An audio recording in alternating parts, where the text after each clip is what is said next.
근데 또 이런 날이 자주 있으면 안 되겠지만 일생에 한 번 정도는 괜찮지 않을까 그런 생각이 듭니다.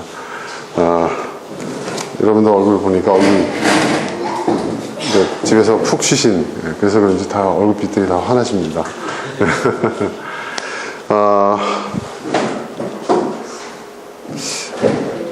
요즘 나라를 위해서 기도를 많이 해야 되겠다는 생각을 더 많이 하게 됩니다. 여러분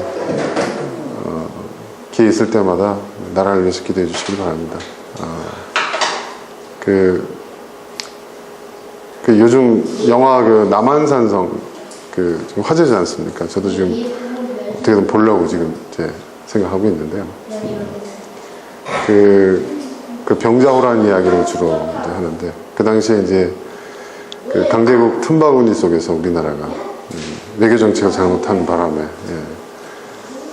굉장히 어려움을 겪었죠. 외교와 안보가 실패했고, 그 다음에 국내에서 당쟁에 의해 가지고 굉장히 어려운 상황에서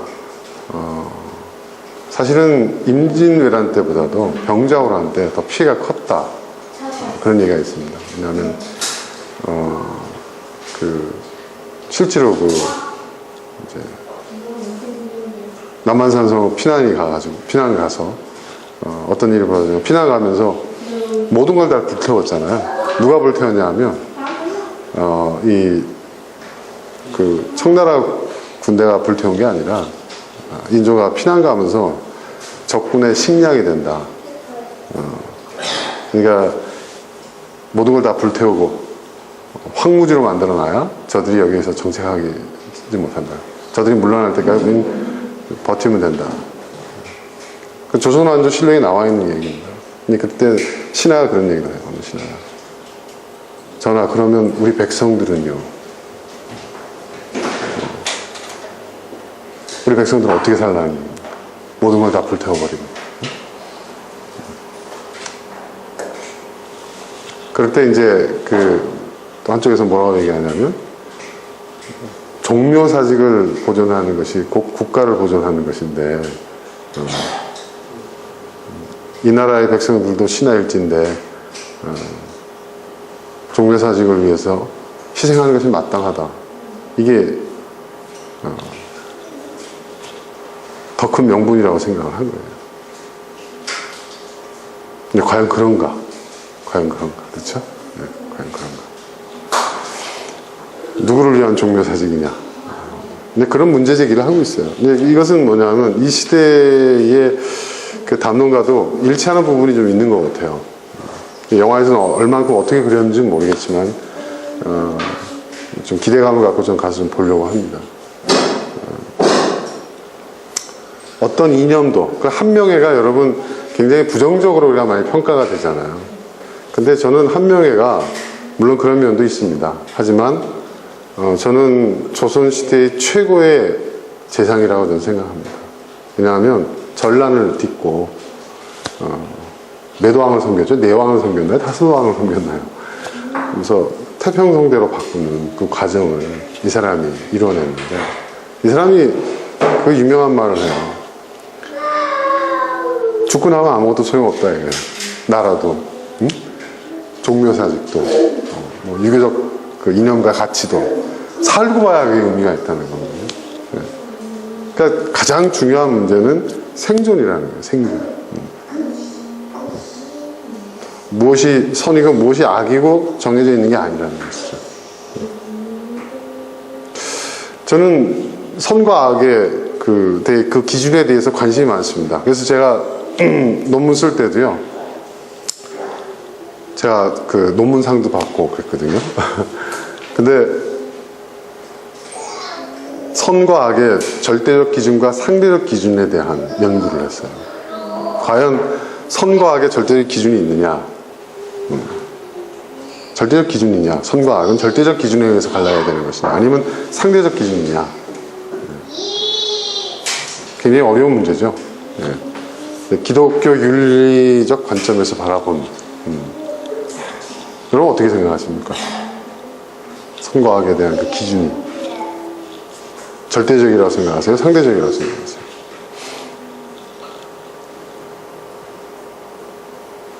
논문이 되게 어려워가지고 담당 교수님도 내가 이해하기가 너무 힘들다. 그러니까 그 얘기 무슨 얘기냐면 제가 제대로 알고 쓴 게 아니라는 얘기죠. 제대로 알고 쓰면 결론이 명확합니다. 그죠? 근데 저도 잘 모르겠더라고요, 쓰면서. 근데 문제 제기는 많이 했어요.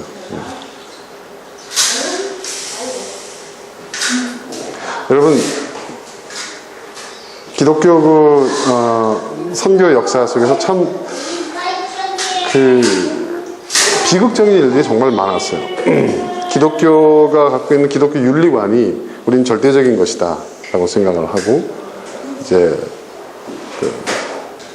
서방 세계가 이제 아시아하고 아프리카하고 중남미 이렇게 선교하면서 기독교적 윤리관을 강요를 했거든요. 거기서 벌어진 일들. 우리가 그 동화 여러분 포카혼타스 아시죠? 포카혼타스.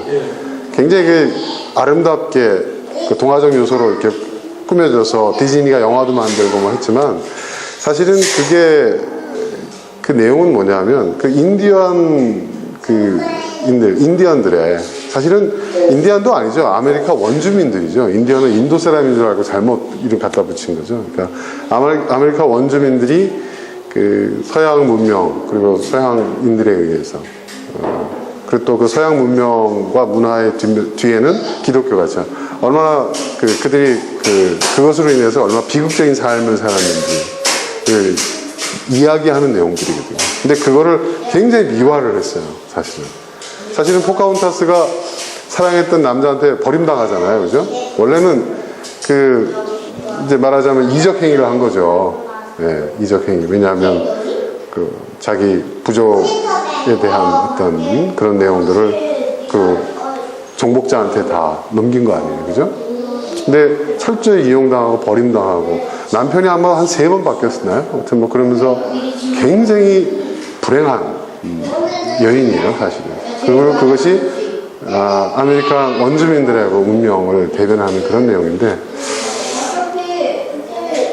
그런 어떤 비극적인 사건들이 굉장히 많았습니다. 그리고 제가 언젠가 한번 얘기한 적이 있겠지만, 그 미국 역사를 보면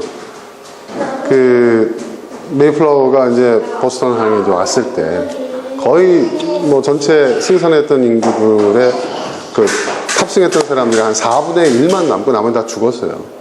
그리고 거의 아사 상태에서 이제 도착을 했거든요. 우리는 이제 종교의 자유를 찾아서 왔다 이렇게 얘기를 이제 굉장히 하는데, 그 사람들이 와서 한 짓이 뭐냐면 인디언들을 약탈을 했어요. 네. 사실 첫 해 겨울에 도착했을 때 거의 죽게 생겼을 때 인디언들이 도와줬거든요. 네. 그래서 살았어요.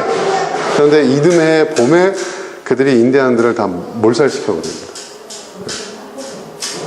그리고 그들의 땅을 차지해요. 그리고 믿음의 땅이라고 선포합니다. 제2의 가나안이다. 우리는 뭐예요? 우리는 출애굽한 이스라엘이고, 이 사람들은 뭐예요? 가나안 땅에 살고 있는 우상과 뭐 이런 식으로 얘기하는 거죠. 그러면 그걸 정당화하고 있어요. 사실 여러분, 미국은 침략자에 의해서 세워진 나라예요. 네. 그러니까 그들은 굉장히 그걸 정당화하고 있죠. 하지만 사실상 그들은 침략자였던 거죠. 침략자. 그러니까 미국이라는 나라는 굉장히 무서운 나라입니다, 여러분. 네. 굉장히 무서운 나라입니다. 미국이 믿음의 나라고, 우리나라는 완전 미국이 무슨 천조국이라고 섬기고 그러고 있는데, 미국이라는 나라는 여러분 굉장히 무서운 나라입니다.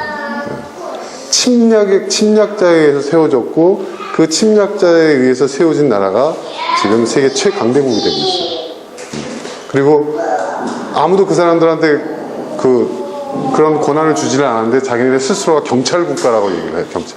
세계의 평화와 질서를 하는. 요번에 여러분 노벨 평화상 누가 받았죠? 그쵸. 반핵 단체가 받았어요. 그 반핵 단체가 얘기하는 게 뭔지 아세요? 그리고 그 단체가 유엔에서 지금 유엔 전체 회원국의 한 5분의 4 정도의 협정서와 지지성명을 다 받았어요. 근데 핵 보유국들만 안 썼어요. 여기. 가장 반대하는 나라가 미국이죠. 미국.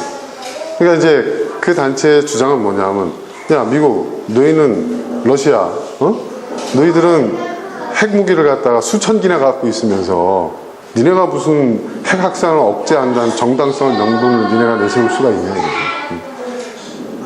니네 거부터 없애. 이 얘기예요.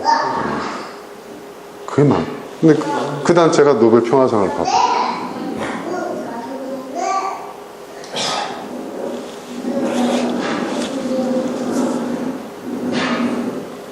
이게 도덕적인 관점이에요. 이게 정의의 관점에서 바라보는 거예요. 그런데 현실의 관점에서 바라보면 어떻게 될까요?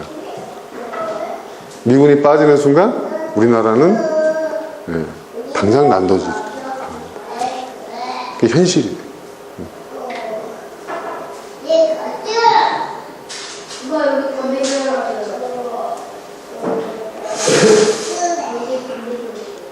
이 현실 속에서 우리는 어떻게 살아남아야 할 것인가?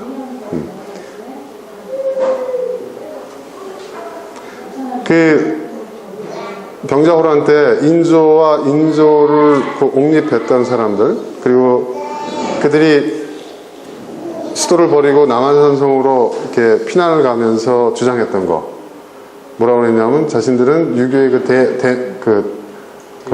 대의 명분을 버릴 수 없다. 왜냐하면 충, 효, 뭐 이런 것이 있잖아요. 그러니까 명나라가 도와줬잖아요, 임진왜란 그때요, 그죠? 그때 명에 대한 신하국으로서의 충을 저버릴 수 없다. 네. 그걸 저버리는 순간 자기네들은 어떻게 되는 거예요?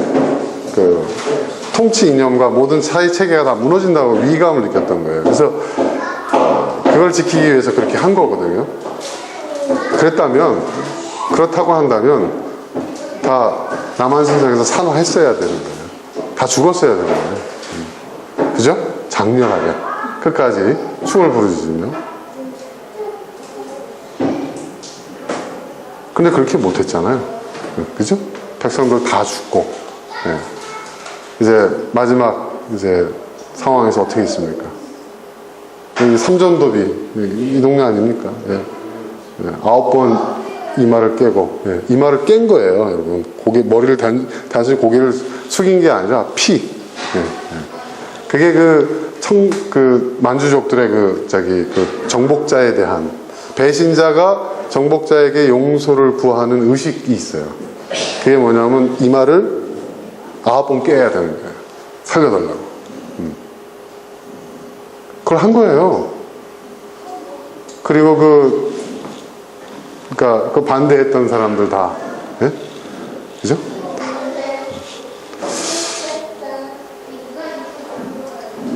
그때 그 인조가 청나라 황제한테 보내는 그 편지에 보면 자기가 신하들의 성삼문 신숙주, 그쵸? 자기 신하들의 게임에 잘못 빠져가지고, 자기가 이렇게 어려움을 당하면 신하들한테 다 그걸 뭐라고 그러지? 다 삼족을 멸합니다.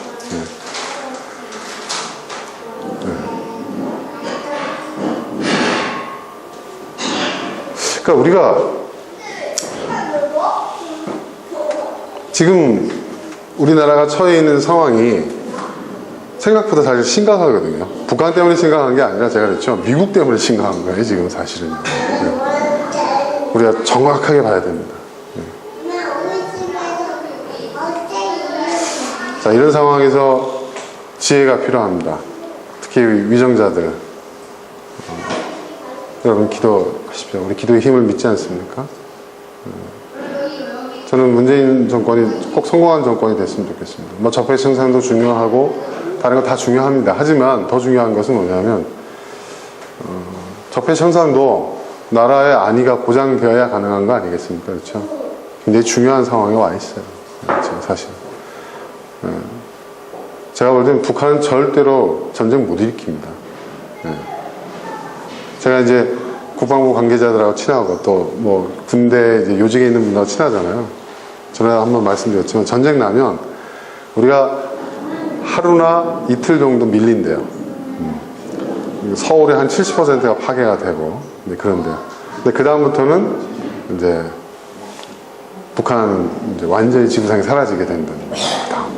근데 문제는 뭐냐면 그 하루 반이나 이틀 정도 밀리게 되는데 공격을 받으면서 피해가 커지는데 서울의 70%면은 예, 뭐 거의 뭐 그죠? 예. 이겨도 이긴 전쟁이 아니죠. 예. 그죠?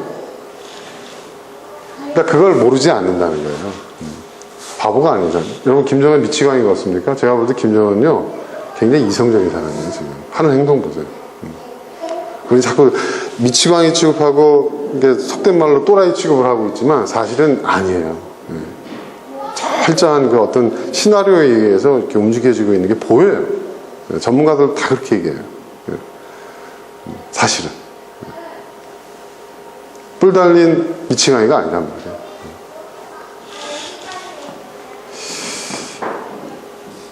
근데 저는 말씀드렸지만 미국이라는 나라가 어떤 나라냐 한번 생각해 보자는 거죠. 미국이라는 나라 어떤 나라? 그 시작부터 그래왔거든요. 사실은 시작부터 동맹국? 그 인디언들이 처음에 그 메이플라워에서 하선하는 그 거의 기아 상태에 빠져서 죽어가는 사람들, 그 사람들을 도와줘서 그 사람들이 살아날 수 있었을 때 그때 뭐라고 얘기했냐면 메이플라워에 탔던 사람들이 인디안 도움을 받았던 사람들이 하나님이 보내준 형제 자매들이라고 얘기했거든요. 그런데 그 이듬해에 전멸을 시켜버려요. 젖먹이까지 다 죽여버립니다. 그 역사에 기록이 나와 있어요.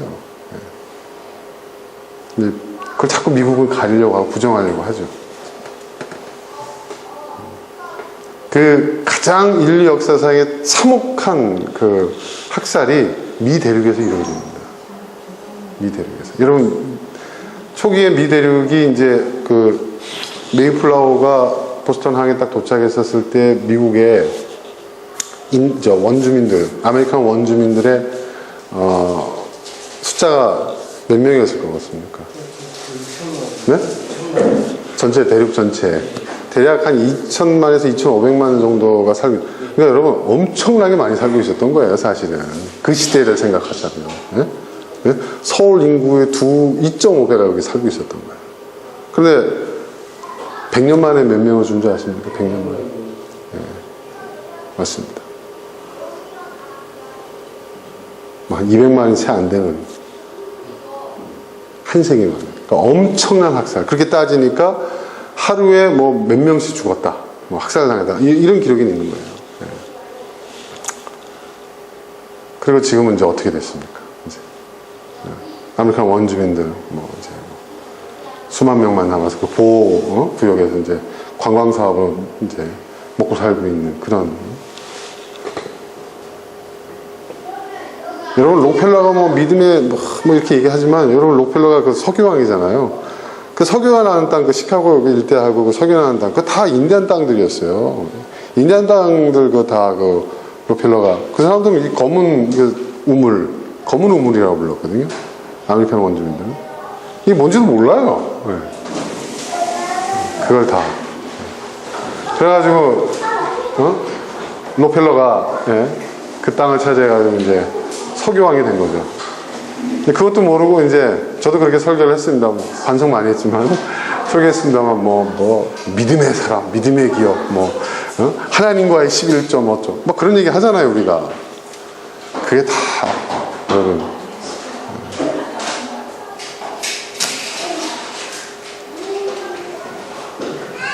사실은 미국이 일본을 비난할 수가 없어요. 네. 다만 자기네들은 뭐예요? 성공한 거죠. 정복자로서. 그죠? 네. 국가를 세우고 그 땅의 주권국을 만들었으니까. 그러니까 이게 참 여러분 우리가 이 세계의 어떤 그 역사를 세계사를 우리가 참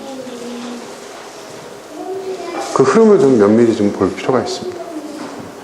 지금 그리고 우리나라가 지금 어디에 와 있는지 세계사적으로 굉장히 그 참 어려운 상황인데 여러분 나라를 위해서 기도를 많이 해주십시오. 나라를 위해서 정말 나라를 위해서 기도해야 됩니다. 정말 자, 오늘 그러면 주제로 넘어가겠습니다. 오늘 창조와 종말에 대한 이야기를 좀 해보려고 합니다. 여러분, 창조, 종말, 다른 말로 얘기하면 시작과 끝이라고 얘기할 수도 있겠죠. 처음과 마지막 얘기할 수도 있습니다. 근데 이게 반대되는 것으로 우리는 지금까지 봐왔어요. 창조와 종말, 시작과 끝, 처음과 마지막. 그렇죠? 그렇죠? 성경에 보면 하나님께서 태초에 천지를 창조하셨다 이렇게 선포하고 있습니다. 태초에 천지를 창조하셨다. 창조에 대한 이야기는 여러 차례 했기 때문에 제가 창조에 대한 비중 많이 두지 않고 오늘은 이제 종말에 대해서 얘기를 하려고 하는데요. 창조를 이야기하지 않고 종말을 이야기할 수가 없거든요. 굉장히 중요한 얘기를 오늘 좀 하려고 합니다. 왜냐하면 사실은 여러분 우리는요 여러분 우리가 어떻게 태어났는지는 몰라요. 그죠? 눈 떠보니까 세상에 태어난 거예요. 그죠? 우리의 출생에 관련돼서 우리가 할 수 있었던 건 아무것도 할 수 없었어요. 그렇죠? 그렇죠 여러분? 알지도 못하고. 하지만 우리의 마지막은 어떨까요? 우리의 마지막. 지금 당장은 어찌 될지 우리가 생각할 수는 없겠지만 마지막 순간이 가까울수록 우리는 나의 마지막을 내가 생생하게 경험하고, 그렇죠? 그걸 느끼고 확인하게 될 것이라는 것을 알고 있어요. 그렇죠? 그렇잖아요, 여러분? 그래서 여러분 우리가 더 죽음을 두려워하는지도 몰라요. 네. 그러니까 여러분 우리가 시작은 어떻게 시작된지 우리는 잘 모르지만 우리가 어떻게 끝나게 될지는 그 끝을 내는 그 마지막 순간이 우리에게 오게 된다는 것을 우리는 안단 말이에요. 그걸 또 생생하게 체험할 거예요. 그렇죠? 당사자니까. 그렇지 않습니까, 여러분? 그렇죠? 뭐 사고로 갑작스러운 죽음을 당하지 않는 이상은 아마 우린 그렇게 될 것입니다.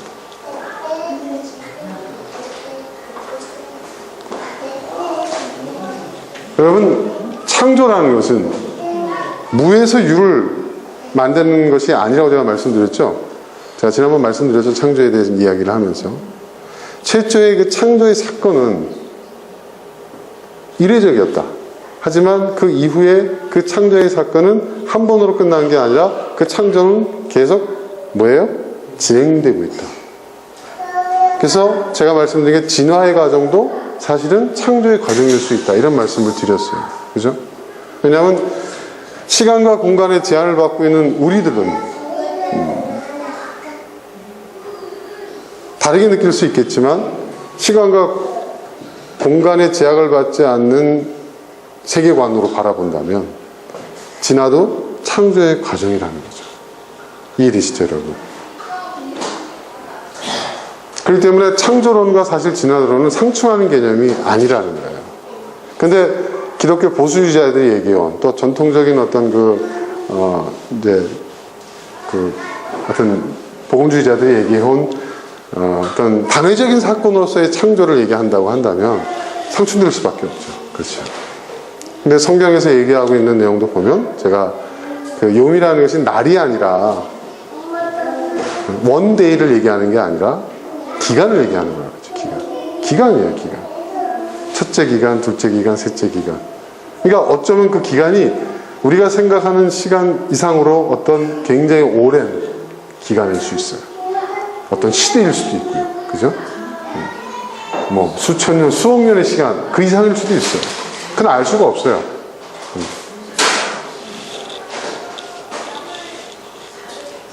그런데 그 창조가 끝났느냐? 안식을 취하고 하나님이 보시기에 심히 좋았더라고 하나님께서 마지막 날을 이제 구별하셔서 거룩하게 하셔서 안식일로 정하셨다. 그러니까 창조의 사건이 끝났느냐? 그렇게 믿어왔어요.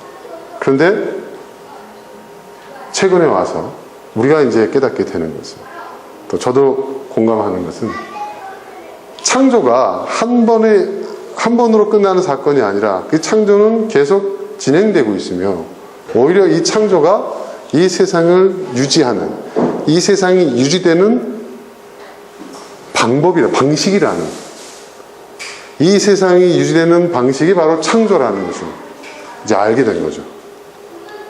왜냐하면 그래서 제가 말씀드린 것은 무에서 유가 나오는 것은 단회적인 역사상, 그러니까 우리 인류 역사상 딱 한 번의 사건으로서 끝났고, 그 이후에는 뭐예요? 기존에 창조된 것을 통한 재창조, 그것이 편집이라고 그랬죠, 제가 이제. 그리고 지금 우리가 맞이하고 있는 사회는 점점 그러니까 도구를 사용한다는 것도 뭐예요? 이미 창조된 것을 우리가 어떻게 해요? 뭐 부속기, 신석기 시대, 청동기, 문명을 만든다는 것은 뭐냐면 재창조예요. 문명이라는 것은 여러분 재창조예요. 그렇죠? 재창조예요. 기존에 있던 것들로 새로운 걸 만들어내는 거예요. 거기서 문명이 발달하고 문화가 발달하게 되고, 그렇죠? 그래서 오늘의 우리에 이르는 거예요. 그러니까 창조는 뭐냐면 역사가 진행이 되고 세상이 유지되는 또 하나의 방식이라는 거죠. 그러니까 창조가 멈추면 어떻게 되는 거예요? 그럼 세상이 끝나는 거예요. 네. 그러니까 창조를 우리는 단회적인 사건으로만 이해해서는 안 된다는 거죠. 지금도 지속되고 있는 거예요. 하나님의 창조는 계속되고 있고, 하나님의 창조의 피조물인 우리들도, 하나님의 형상으로 지어진 우리들도 그 창조에 동참하고 있는 거예요. 그럼 종말은 뭘까요, 여러분? 종말은 끝. 그러니까 여러분 재미난 이야기를 하나 해줄게요. 이 시작이 있으면 끝이 있을 것이다. 맞아요, 논리적으로. 그렇죠? 시작이 있는데 끝이 없을 수는 없죠. 그죠? 그러니까 태초가 있었으면은 종말이 있어야죠. 그렇죠, 여러분? 논리적으로 맞아요. 그런데 제가 얘기하는 이 창조라는 것이, 창조도 여러분 우리가 언제 시작되는지는 알 수 없어요. 그렇죠? 어떻게 알아요? 그렇지 않습니까? 그리고 뭐부터 시작했는지는 알 수 없어요. 하지만 그러니까 언제인지는 모르지만 그 까마득한 그 태초의 어느 그 순간에 시작이 됐기 때문에 그 시작으로 인해서 오늘날 우리까지 지금까지 이렇게 발전해 왔다는 것, 계속 진보되어 왔다는 것을 우리는 알 수 있잖아요. 그렇죠? 그러니까 우리가 지금 현재 여기까지 온 걸 봐서는 뭔가 시작되는 시작점이 있었을 것이다. 까마득한 옛날에. 그러니까 우리는 그때가 언제인지 구체적으로 알 수 없지만 그것을 우리는 추측해서 알 수가 있어요. 그렇죠? 그리고 그건 타당한 거예요. 그죠? 공상이 아니에요. 시작이 있었으니까 여기까지 왔지. 그렇죠? 근데 그런 논리로 또 뒤를 딱 돌아보면 시작이 있었기 때문에 이것이 끝나는 종말도 있겠네? 이런 논리적인 사고가 가능한 거예요. 그래서 종말에 대한 이야기는 사실은 상당히 이 논리적인 사고에 의해서 발생한 거예요. 그런데 가장 논리적인 인간의 사유에 의해서 예상되고 추측하고 발견한 이 종말 사상이 또 가장 신비적이고 가장 미신적인 요소로 지금. 왜? 종말은 두려우니까. 그렇죠? 그렇죠? 어떻게 시작될지 모르는 그 시작에 대해서는 두려움이 없어요. 아무튼 시작됐으니까 오늘의 우리가 여기 있는 건데, 종말은 우리가 의식이 되거든요. 아까 얘기한 대로. 네. 두려운 거예요. 그래서 온갖 종말에 대한 별의별 이야기들이 다 있죠. 특히 오늘 요한계시록에 대한 이야기를 했는데, 요한계시록은 종말에 대한 이야기예요. 근데 요한계시록이 말하는 그 종말이라는 것이 과연 어떤 종말인가? 정말 우리가 믿고 있는 것처럼 마지막 때에 막 예수님이 재림하셔서 세상을 심판하고 하는 그 종말을 얘기하고 있는 겁니다. 근데 학자들은 연구해서 다 밝혀놨어요, 사실은 여러분. 요한계시록에서 얘기하고 있는 종말은 로마 제국의 멸망을 얘기하는 거예요. 그리고 짐승의 수 666 있지 않습니까? 그거 가지고 컴퓨터니 바코드니 어쩌니 이런 얘기들 많이 하는데, 사실은 그게 네로를 히브리어 철자로 바꾸면, 여러분 히브리어는 문자이면서 숫자라고 했죠. 그 숫자의 합이 666이에요. 그러니까 네로라고 표현했다가는 당장 잡혀가니까, 그죠? 666이라고 표현을 한 거고요. 네로를 얘기한다고. 거의 확실합니다. 그리고 여기에 나와 있는 모든 상징적인 표현은, 직접적인 표현을 쓰면은 지금도 그렇지 않습니까? 그죠? 정부를 비판하는 글을 쓰거나 할 때 우리가 어떻게 해요? 굉장히 그 좀 비유적으로 쓰잖아요. 예? 그거와 똑같은 거예요. 그러니까 굉장히 상징적인 그 신화적인 언어를 통해서 로마 제국의 멸망을 예언한 거예요, 사실은. 그리고 그 예언대로 된 거죠.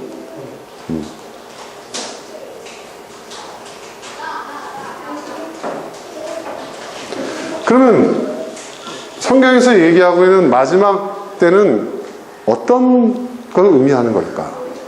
구약을 보면 여호와의 날, 야훼의 날이라는 게 있어요. 이게 뭐냐면 세상을 심판하는 날이에요. 하나님 세상을 심판하는 날. 그러니까 모든 의인들이 보상을 받고 악인들은 그 악행에 대해서 대가를 치르는 날이에요. 정의가 실현되는 날이죠. 그러니까 의롭게 살고 있는 사람들, 힘없는 백성들이 고대하는 날이 그거예요. 기다렸어요. 수백 년, 수천 년을 기다렸어요. 근데 그 날이 안 와. 그러니까 구약시대의 마지막 때 가면 이제 막 하바국 선지자 같은 사람 막 튀어나오고 말라기 선지자 같은 게 튀어나오고. 한마디로 뭐예요? 아니 도대체 언제 오는 거야? 이거예요. 도대체 당신 언제 오실 겁니까? 도대체 언제 당신이 이 땅에 그 악을 심판하실 것입니까? 나중에 어떻게 해요? 그날이 오기는 올 겁니까? 오기는 옵니까? 그러다가 나중에 어떻게까지 가죠? 당신 정말 계세요? 이런 얘기까지 나옵니다. 선지자들, 예언자들이 한 얘기예요.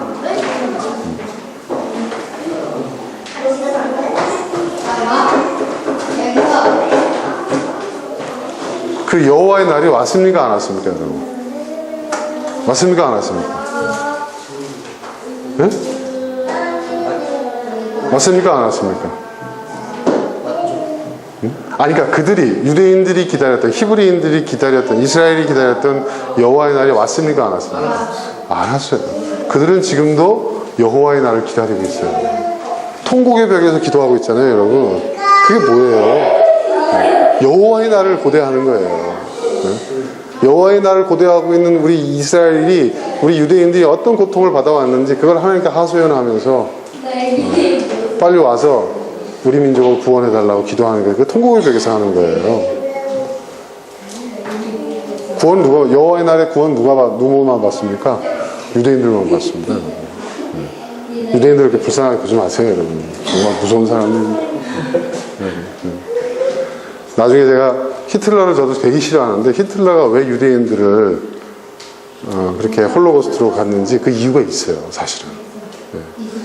그냥 아무것도 없이 그냥 선량하게 살고 힘없는 유대인들 잡아다 다 죽인 게 아니에요, 사실. 그렇게까지 할 수밖에 없었던. 간단하게 말씀드리면 그 당시 유럽의 경제를, 금융을, 예? 유대인들이 다 쥐고 있었어요. 유대인들이. 그리고 유럽 국가 중에서 가장 빚이 많은 나라가 그 당시에 어느 나라였어요? 독일이었어요. 독일.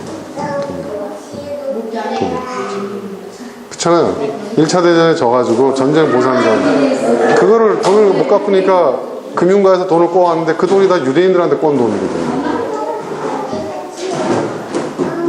엄청난 이자. 그 이자가 지금 우리나라 그 사채 이자를 넘어서는 그런 이자를 받아먹었어요. 유대인들. 그러니까 유대인들에 대한 그 적개심. 응? 그러니까 독일이라는 나라를 살리려니까, 그리고 독일이라는 나라가 패망을 하거든요, 지금. 패망하면 보나마나 또 이제 유대인들이 못 받은 돈 받으려고 했고 자기네가 피해본 걸 또 달라고 할 거니까, 패망하기 전에 미래의 독일을 위해서 유대인의 씨를 말려야 되겠다. 그게 그 미치광이가 히틀러가 한 짓이에요. 그거 나쁜 짓이죠. 나쁜 짓인데, 사실은 유대인들도 무서운 짓을 많이 했어요. 자, 그 얘기는 그 정도 합시다. 그럼 전 또 욕을 너무 많이 먹을 것 같아요. 종말에 대한 이야기를 하는데요. 유대인들이 기다리는 종말 안 왔어요. 지금도 그들은 종말을 기다리고 있어요. 여호와의 날이죠. 저는 근데 그런 비슷한 여호와의 날을 지금 복음주의라고 이야기하고 있는 기독교 보수 계통에서 유대인들의 여호와의 날과 비슷한 예수님의 재림의 날을 기다리고 있어요. 분명히 구약 성경에도 여호와의 날에 대한 이야기가 있어요. 그리고 신약 성경에도 예수님 재림하신다고 되어 있고, 오늘 우리가 읽었던 이야기도 예수님 재림하신다고 했어요. 그런데요, 여러분, 초대교회 당시에 예수님의 재림, 또 구약의 선지서를 기록한 예언자들이 여호와의 날을 할 때 그들은요, 당장 올 거라고 생각을 했어요. 그날이 금방 올 거라고 생각했어요. 초대교회 교인들도요, 금방 올 거라고 생각을 했어요. 네. 그래가지고 초대교회 교인들이요, 어떤 일이 벌어졌냐면, 예수님 금방 오실 거니까 어떻게 해요? 재림하고 또 세상을 심판하니까 어떻게 합니까? 사회생활 할 필요가 없는 거예요. 네. 다 모여서 하는 거예요. 이단 사이비 종파들 재림 있는 사람들이 하는 것처럼 애들을 학교를 안 보냈어요. 그런 일이 있었어요, 여러분. 네. 그래서 글을 모르는 그리스도인들이 엄청 많았어요. 글 배울 필요가 없다. 학교 갈 필요 없다. 네. 근데 기다려도 안 와. 안 오기 시작하니까 어떻게 해요? 예수님이 돌아가시고 난 다음에 그 사도들이 죽고 그 사도들에 의해서 세워졌던 또 교부들, 교회의 아버지들, 그 교부들 시대에 이르러서야, 그러니까 거의 예수님 돌아가시고 한 세기가 거의 지나서야 그때부터 성경을 기록했어요. 왜 기록했을까요, 여러분? 안 오시겠어요. 근데 그 교부들까지, 사도들의 제자인 교부들까지 죽고 나면 어떻게 돼? 그 신앙이 계승이 안 돼요. 구전으로 얼마나 계승이 되겠어요? 그 위기감 때문에 쓰여진 것이 복음서예요. 그리고 그 시대까지 떠돌던 사도 바울의 서신을 또 모아놓은 것이 지금 우리가 보는 서신서들. 사실은 복음서보다 바울의 서신서가 먼저 떠돌았어요. 먼저 쓰여진 거예요, 사실은. 바울은 글을 아니까.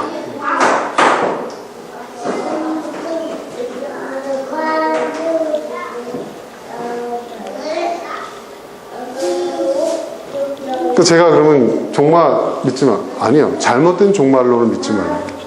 종말이라는 것은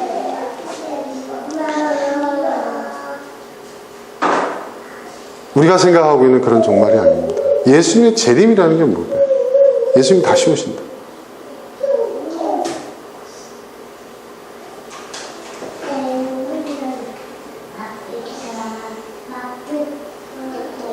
너희들이 눈으로 본 대로 내가 오리라.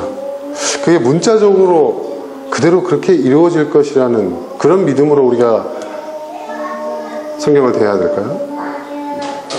저는 우리가 구약의 교훈을 잊어서는 안 된다고 생각해요. 구약에도 여호와의 날, 진노의 날, 심판의 날을 얘기하고 있거든요. 안 왔어요. 그게 안 오고 신학으로 이어진 거예요. 성경이 틀린 걸까요? 저는 그렇게 생각하지 않습니다. 교회를 가리켜서 교회는 어떤 공동체가 되느냐, 역사 종말론적 신앙 공동체가 된다. 저는 그렇게 얘기를 합니다. 그리고 그렇게 얘기하시는 분들이 많아요. 이게 무슨 말이에요? 종말론 하니까 예수님 재림을 기다리는 그런 종교. 그게 아니라는 것이죠. 세상이 망하는 그날 휴거가 일어날 것이고, 그게 사실은 여러분 7년 왕국, 천년왕국설을 믿는 사람들이 이야기하고 있는데, 그 천년왕국설은 사실은 그 원조는 여호와의 증인이에요. 여호와의 증인. 여호와의 증인. 그 원조는. 여호와의 증인은 뭐예요? 여러분, 여호와의 증인이 굉장히 재밌는 종교입니다. 여호와의 증인이 그들이 믿는 그 성경 있잖아요. 성경 말고 또 있잖아요. 그들이 뭐라고 얘기를 합니까? 그들은 그 여호와 증인 그 역사가 미국에서 시작했잖아요. 네? 미국에 정착하는 초기의 개척자들에 의해서 여호와의 증인이 출발을 해요. 거기에 선지자가 나오고 하나님을 만나고. 근데 그거 완전히 다 날조된 것들이죠. 무슨 경 해가지고 뭐 이렇게 금판이 발견되고.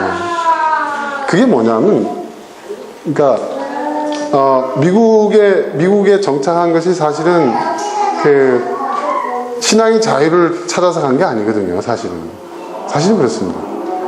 그러니까 자신들이 미국에 정착하고 미국 땅을 아메리칸 원주민부터 빼앗고 하는 그 정당성을 신앙에 둔 거예요. 정당성. 우리는 신앙의 자유를 찾아서 미국으로 간 거다. 그러니까 그 말은 뭐예요? 하나님이 우리에게 약속한 적과 꿀이 흐르는 땅이 여기다. 가나안이다. 우리는 가나안을 정복하러 간 거다. 그 얘기예요. 그 논리예요. 그래서 메이플라워 얘기도 막 하고 막 그런 걸 굉장히 그들은 미화하고 그 역사적으로 그 자랑을 하는데, 여기서 한 걸음 더 나간 거예요. 여호와의 증인. 그 땅에 가보니 그 땅에도 하나님이 계시더라.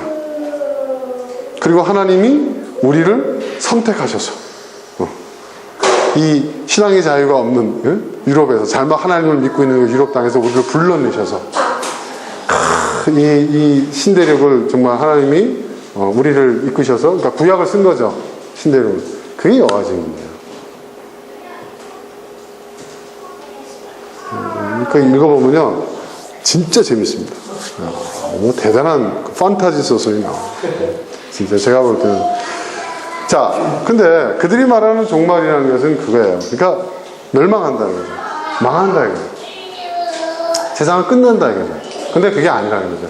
창조가 단회적인 사건이 아니듯이 창조는 계속되는, 수없이 창조는 계속되고 있습니다. 계속 점진적으로 진행이 되고 있죠. 종말도 마찬가지예요. 종말도 여러분, 한 개인의 종말부터 시작해서 한 가정, 한 집단, 한 공동체, 한 나라의 종말도 있는 거예요. 여리고성의 그 함락, 그건 여리고의 종말이었어요. 그렇죠, 여러분? 그죠? 또 성경에 등장하는 가인과 아벨, 억울한 죽음을 당했지만 그것도 뭐예요? 아벨의 종말이었어요. 그래서 중요한 것이 있어요. 근데 그 종말로 끝이 나나요? 제가 얘기하고자 하는 것은 그거예요. 종말로 끝났나요? 끝이 아니에요. 여리고 함락으로 인해서 여리고는 함락됐지만 여리고의 이름이 지금까지 우리에게 남아있어요. 그렇죠? 그리고 여리고 함락의 그 사건이, 그 역사가 우리에게 주는 교훈이 있어요. 그리고 그 사건을 통해서 이스라엘 공동체에, 나아가 근동 세계에, 그리고 세계사에 끼친 영향이 있어요. 그렇죠? 종말은 뭐예요? 끝이 아니에요. 종말은 단절을 의미하는 게 아니에요. 종말은 변화를 의미하는 거예요. 성경에서 얘기하고 있는 종말은 변화입니다. 변화.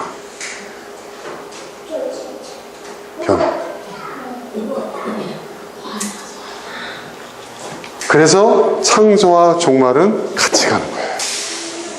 그래서 성경에 보면 13절에 뭐라고 되어 있죠? 나는 알파며 오메가요 곧 처음이며 마지막이요 시작이며 끝이다. 우리가 생각할 땐 시작도 내가 했고 끝도 내가 낸다 이런 얘기를 하는데, 그게 아니라 이 말씀을 보면 난 시작인 동시에 끝이다 라는 말씀이에요. 이 말은 무슨 얘기냐면 시작과 끝이 하나라는 거예요. 알파와 오메가 하나라는 거예요. 창조와 종말은 하나의 사건으로 끝나는 게 아니라 점진적으로 계속되지만 이것은 뭐예요? 같은 것이라는 거예요. 종말과 창조는 같이 가는 것이라는 거예요. 여러분, 이게 왜 중요한 줄 아세요? 이러한 관점을 갖게 되면요, 우리의 인생을 바라보는 그 시각이 완전히 달라집니다. 세상을 바라보는 시각이 완전히 달라집니다. 네.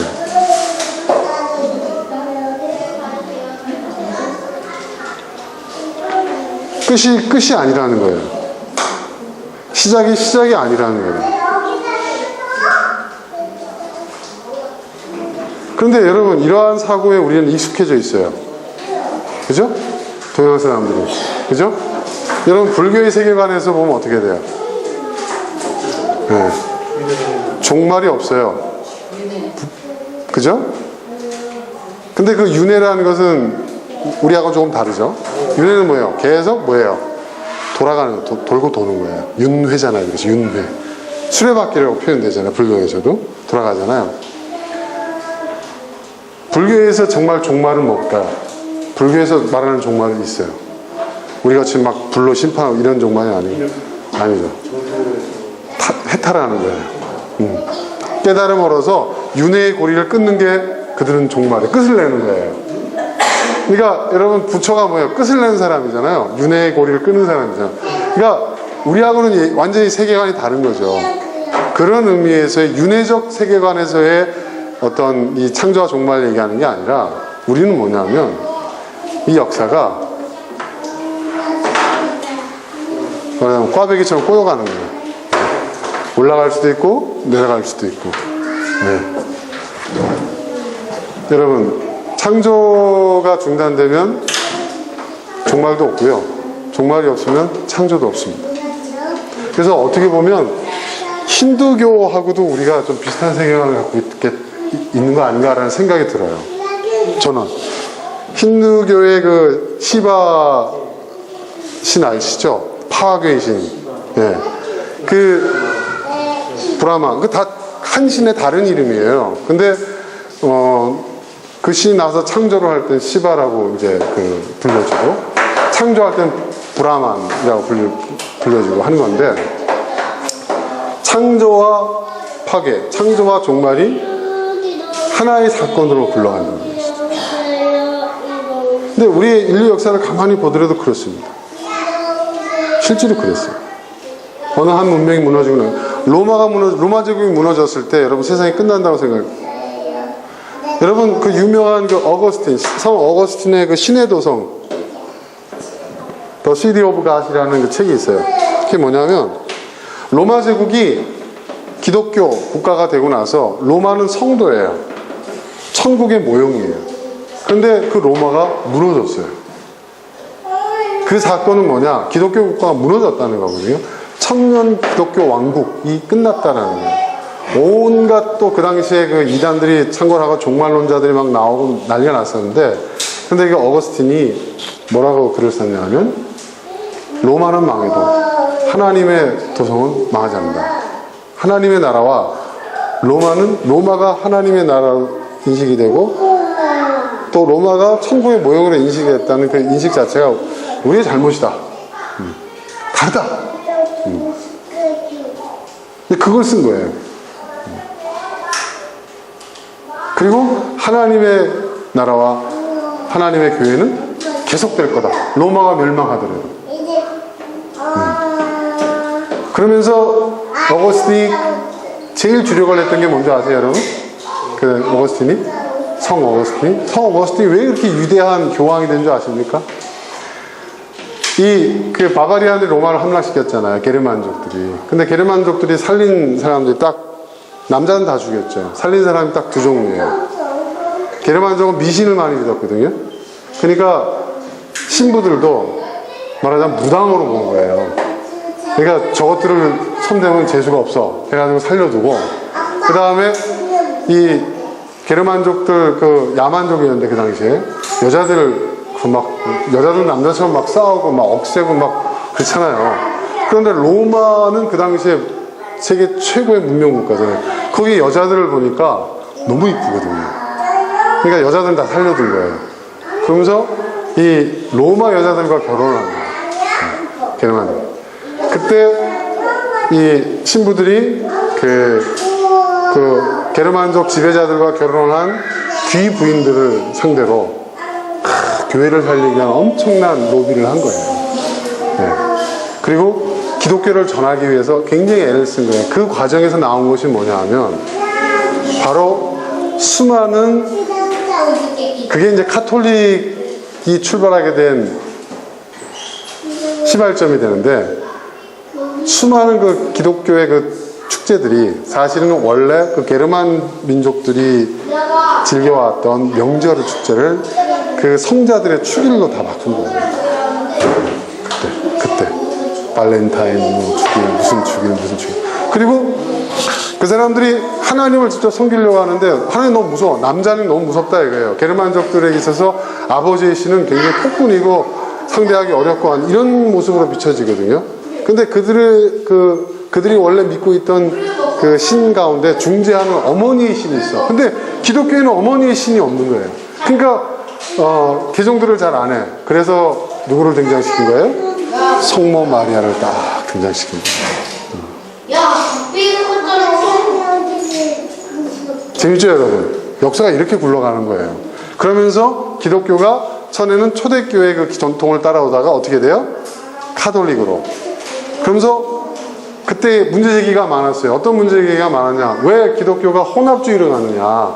혼합주의로 간다.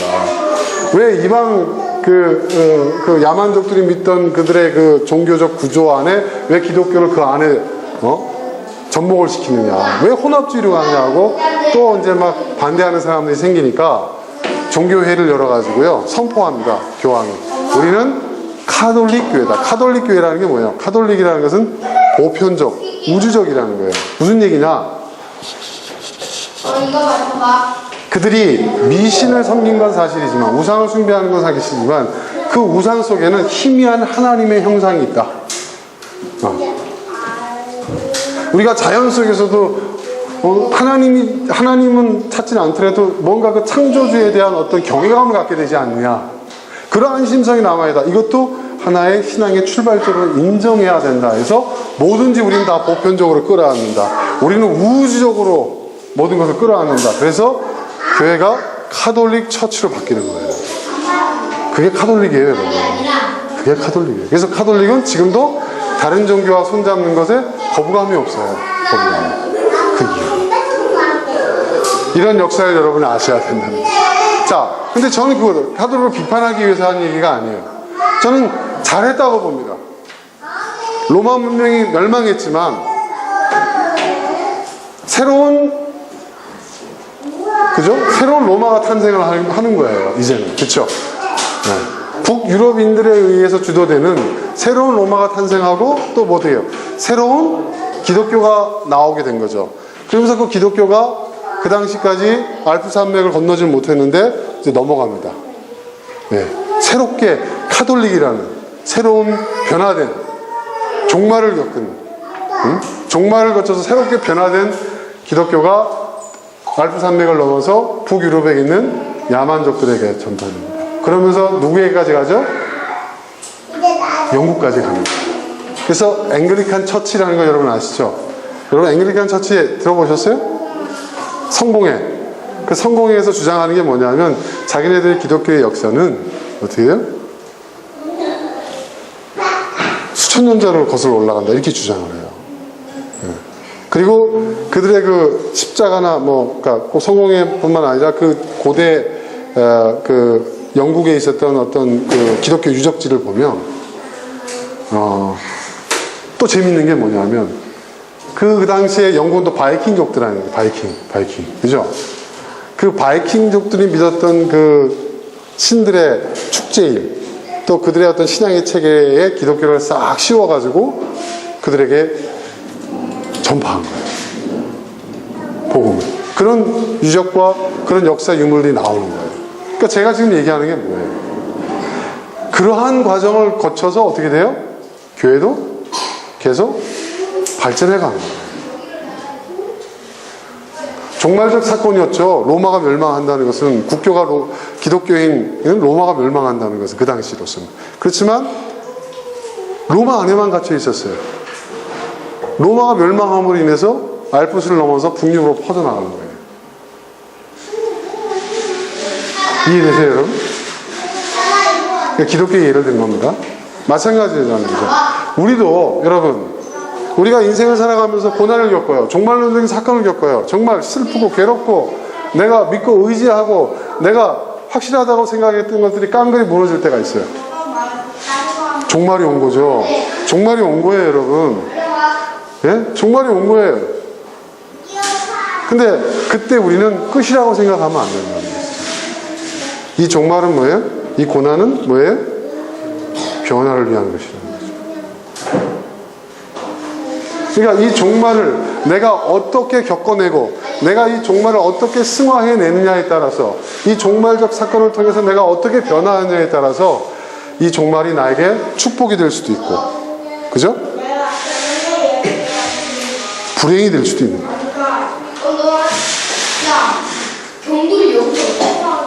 굉장히 중요한 얘기입니다. 굉장히 중요한 얘기예요.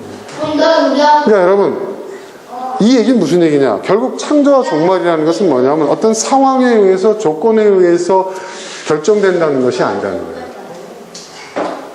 어떤 상황과 조건이 있을지라도 그 상황과 조건에 대처, 내가 어떻게 대처하냐에 따라서, 내가 능동적 주체로서 내가 어떻게 그것을 맞이하냐에 따라서 전혀 다른 역사가 계속될 수 있었다는 거예요. 네. 그것이 인류사가 우리에게 보여주고 있는 것이다. 이것이 기독교의 역사관이라는 거예요. 그래서 여기는 안정된 게 없어요, 사실은 여러분. 뭘 보장하는 게 없어요, 여러분. 네. 디지털 노마드 얘기하는데 사실은 우리 기독교인들이야말로 진짜 유목민이에요. 정착하지 않는. 거친 모래바람 헤쳐서 나가는. 응? 그 메마른 사막을, 그 광야를 응? 건너가는 그런 유목민들.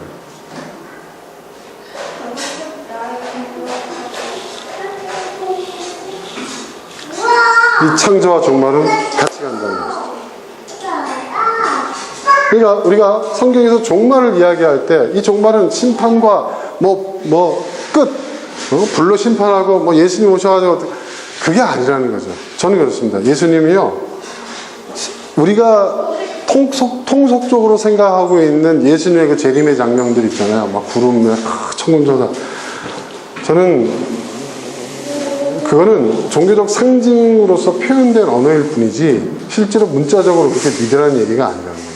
저는 예수님의 재림, 그런 류의 예수님의 재림을 믿지 않습니다.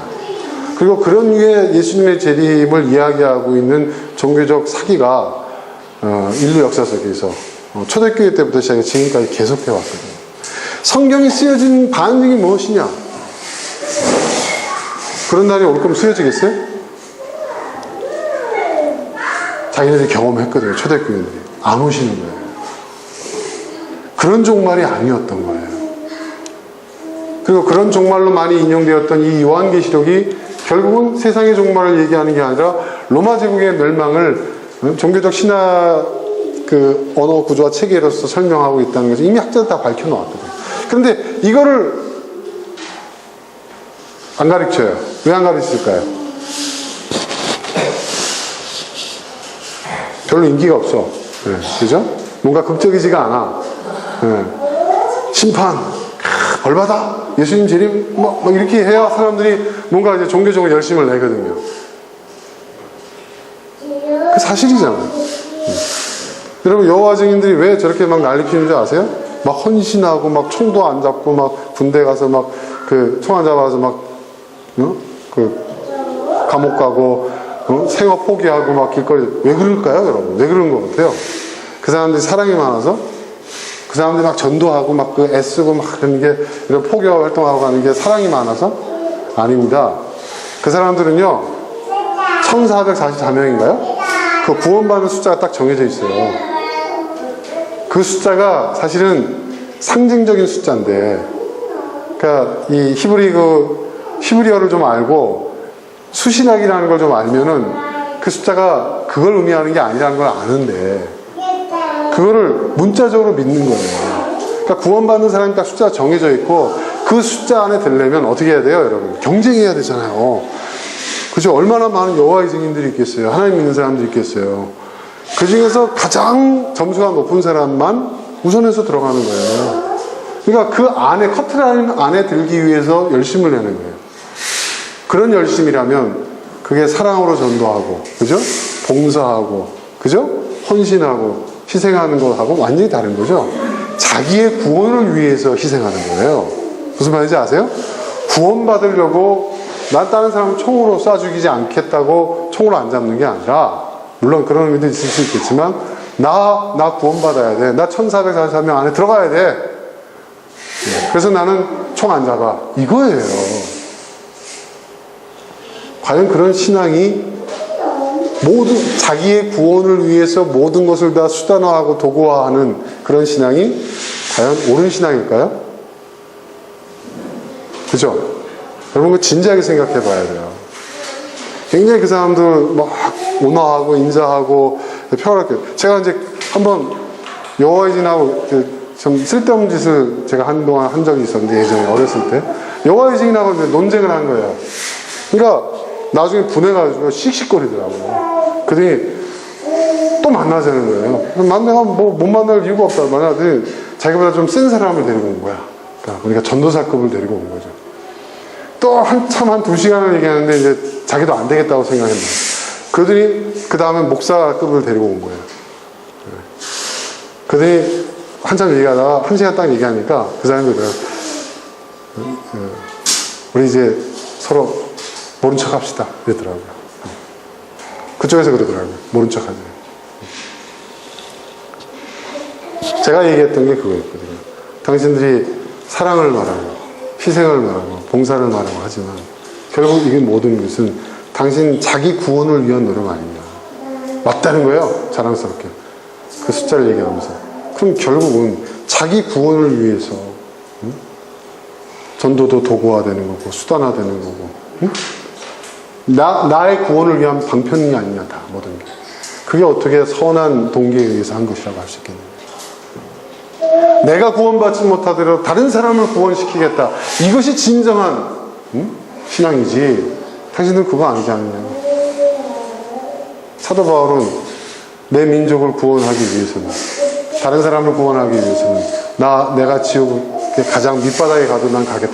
이게 진짜 신앙인의 태도가 아니냐. 전곡을 찔렀죠. 정말.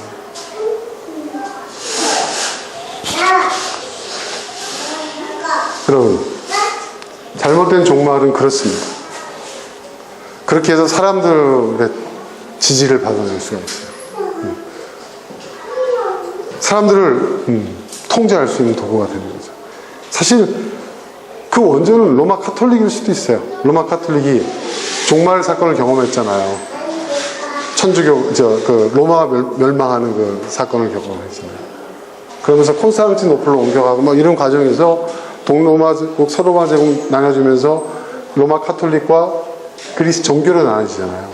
그러면서 그들이 이 종말론적인 어떤 그 설교, 종말론적인 세계관을 교인들한테 굉장히 너희들이 경험하지 않았냐, 로마의 함락을 경험하지 않았냐, 이런 식으로. 그래서 굉장히 이 종말론적인 세계관을 우리에게 공포심과 함께 심어놓은 거죠. 그것으로 인해서 얼마나 그릇된 종말론들이 지금까지 계속되고 있는지 모릅니다. 우리 개인도 마찬가지예요. 여러분, 우리가 보상을 위해서 신앙생활 하는 겁니까? 그렇다면 우리가 하나님께 복받기 위해서 신앙생활 하는 겁니까? 우리가 구원받기 위해서 신앙생활 하는 겁니까? 물론 중요한 동기, 시작의 동기는 될 수 있겠지만 그게 전부라고 한다면 우리가 여호와의 증인들과 다를 게 뭐가 있습니까? 그렇죠? 그렇지 않습니까? 기복신앙과 미신과 다를 게 뭐가 있습니까? 우리는 그런 신앙이 되어서는 안 된다는 것입니다. 제가 오늘 창조와 종말에 대한 이야기를 하면서 강조하고 싶었던 것이 그겁니다. 우리는 왜 믿습니까? 이것이 진리니까. 우리는 왜 그렇게 행동합니까? 그것이 옳으니까. 그게 진짜 신앙 아닐까요? 그게 진짜 신앙 아닐까요?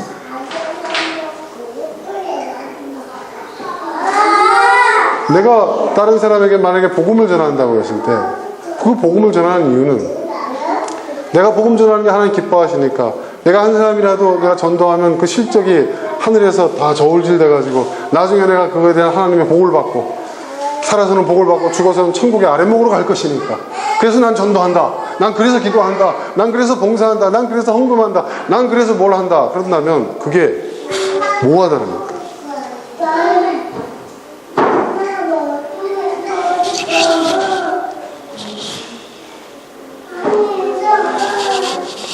제가 회개할 게 제일 많죠. 왜냐?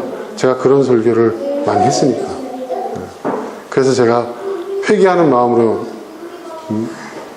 기성 목회자들과는 전혀 다른 길을 걸어가고 있지 않습니다. 여러분, 그런 종말은 다 사기입니다. 믿지 마십시오. 누가 와서 그따위 소리를 짓거리면 믿지 마십시오. 그런 종말은 없습니다. 역사 종말적 신앙 공동체라는 것은 뭐냐면, 제가 아까 말씀드린 이 창조와 역사의 종말 사건, 역사에 수많은 종말의 사건들이 있었어요. 그 역사의 그 종말의 사건들을 거쳐서 이루어진 하나님의 백성 공동체라는 거예요. 종말로서 끝나는 게 아니라 종말을 향해서 치닫는, 우린 다 죽을 거야, 우린 다 구원받을 거야, 우리 뭐 세상은 다 불로 심판받아 하고 그 폭주하는 지옥 열차 같은 그런 신앙 공동체가 아니라, 우린 뭐예요? 역사 속에서 수많은 종말론적 사건들, 종말의 사건들을 경험하면서 그것을 거쳐서 이루어진 하나님의 백성들의 공동체라는 뜻입니다. 맞죠? 그렇지 않습니까?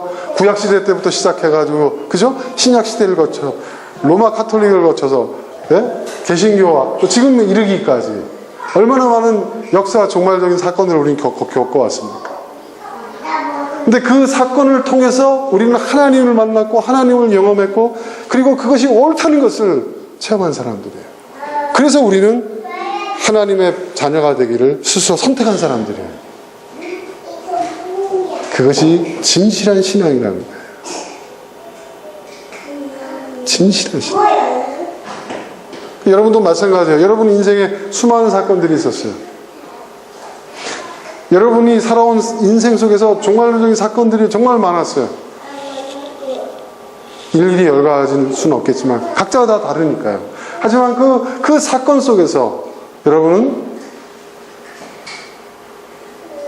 하나님을 경험했단 말이에요. 그리고 성경의 말씀이 진리라는 것을 확인했단 말이에요. 확신한단 말이에요. 그래서 나는 복받기 위해서, 구원받기 위해서, 다른 어떤 좋은 것을 내가 얻기 위해서가 아니라 그 종말의 사건을 통해서 내가 경험한 것들에 의해서 나는 하나님의 자녀가 되겠다. 나는 하나님의 백성으로 살아가겠다. 라고 여러분은 선택하시고 결단하신 거예요. 그런 사람이 진짜 하나님의 백성이라는 거예요. 그런 사람이 진짜 하나님의 몸된 교회라는 거예요. 할렐루야? 그러니까 여러분의 신앙이 참된 신앙이에요. 저는 그렇습니다. 우리 디딤돌 공동체에 나오신 여러분이야말로 저는 2단, 3단 경계선을 왔다 갔다 넘나들고 있는 이상한 윤선주 목사라는 사람과 함께 일단 저는 그래요. 여러분이 결단하신 거예요. 여러분이 선택하신 거예요. 그죠? 저는 그래서 저보고 사랑이 없다고 얘기하시는 분들이 많아요. 그렇지 않습니다. 여러분, 붙잡는 것만 사랑이 아닙니다. 네. 그렇죠? 저는 우리 교회를 떠나신 분들도 그 선택을 존중합니다. 그분들은 무언가 떠나야 되겠다는 생각을 하셨겠죠. 그죠? 근데 그 중요한 결단, 하나님 앞에서 그분 개인이 내려야 하는 그 중요한 결단을 제가 달려가서, 아유, 내가 잘못했어. 인간적으로. 나를 좀 도와주세요. 마음 푸세요. 이럽시다. 좋게 이렇게 끌고 간다면, 우리 교회는 어떤 교회죠? 윤선주의 인간관계와 친화력에 의해서 이루어진 공동체, 이렇게 되겠죠. 저는 그런 공동체를 만들고 싶지가 않습니다. 오는 것도 마찬가지예요. 오는 것도. 누가 오는 것도. 제가 여러분들 오셨을 때 제가 신방하고 가서 그냥 기도해주고 우리 교회에 나오셔야 됩니다. 이런 적 있어요? 없죠. 왜냐하면 이건 내 공동체가 아니에요. 무슨 말인지 아십니까? 저도 마찬가지예요. 저도 어느 시점에 이제 내 역할이 다 될 것 같다. 나는 이제 떠나야 되겠다 하면 제가 여러분들한테 말씀드리고 떠날 거예요. 저도. 근데 아직까지는 그런 게 없어요.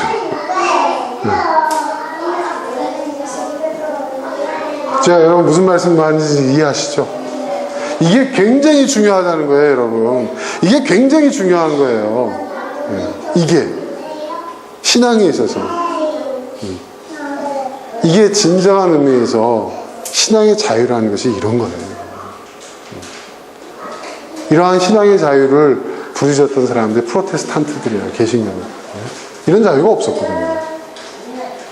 근데 우리의 그 믿음의 선진들이 엄청난 대가를 치르고 얻었던 이 신앙의 자유를, 이 신앙의 진정성을 지금 우리는 또 잃어버리고 있어요. 그걸 다시 되찾아야죠. 저는 그래요. 사람들 그래요. 한국 교회가 큰일 났다. 이러다 망하겠다. 아, 어떡하지? 걱정합니다. 저도 예전에 같이 걱정했어요. 그럼 교회를 어떻게 개혁교회라도 해서 이렇게 어떻게 해볼까? 그런 모임도 많이 나갔어요. 이제 안 해요. 지금 제 입장은 뭔지 아세요?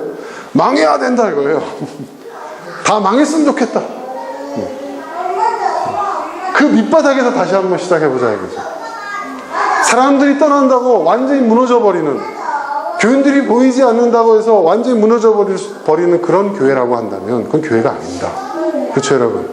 그렇죠? 그렇잖아요 여러분? 오히려 그러한 사건들을 통해서 신앙의 진정성이 다시 일어나지 않을까. 교회가 좀 더 교회다워지지 않을까. 그러니까 우리에게 필요한 것은 종말을 피하는 게 아니에요. 진노와 심판의 날, 여호와의 날을 피하는 게 아니에요. 그날이 우리에게 오는 거예요. 여러분. 할렐루야? 오는 거예요. 그리고 그 속에서 우리는 우리 자신을 정화하는 거예요.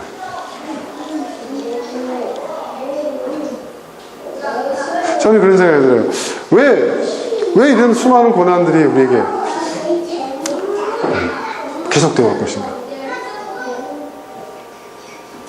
왜 하나님은 우리에게 이러한 고난을 허락하실까? 우리 민족에게, 또 우리 각 개인에게, 또 이 세계에. 그런데 제가 지금 말씀드린 이 종말을, 성경이 말하고 있는 종말을 우리가 바르게 이해한다면 이 종말이 또 다른 형태의 하나님의 축복인 것을, 마치 십자가 뒤의 부활의 영광처럼 이 종말의 사건이 우리에게 하나님의 크신 계획을 이루시는 하나의 축복의 기회인 것을 보게 됩니다. 여러분, 지금까지 여러분이 많은 종말의 사건들을 경험하셨을 거예요. 살아오시면. 근데 앞으로도 또 그런 일들이 계속될 겁니다. 그럴 때마다 여러분 두려워하고 슬퍼하고 괴로워하고 그 종말을 피하려고 하지 마세요. 그걸 맞이하세요. 그리고 그 종말을 통해서 여러분 변화하세요. 새로운 창조. 아놀드 토윈비는 도전과 응전이라고 얘기를 했죠. 해겔은 정반합이라고 얘기했죠. 그런데 우리 기독교는 창조와 종말이라고 얘기합니다. 저와 여러분의 삶이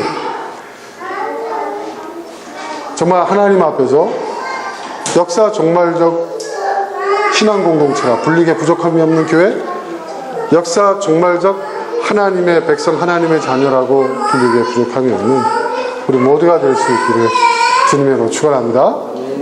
자, 이 시간 우리 함께 나눈 말씀 생각하면서 기도하겠습니다.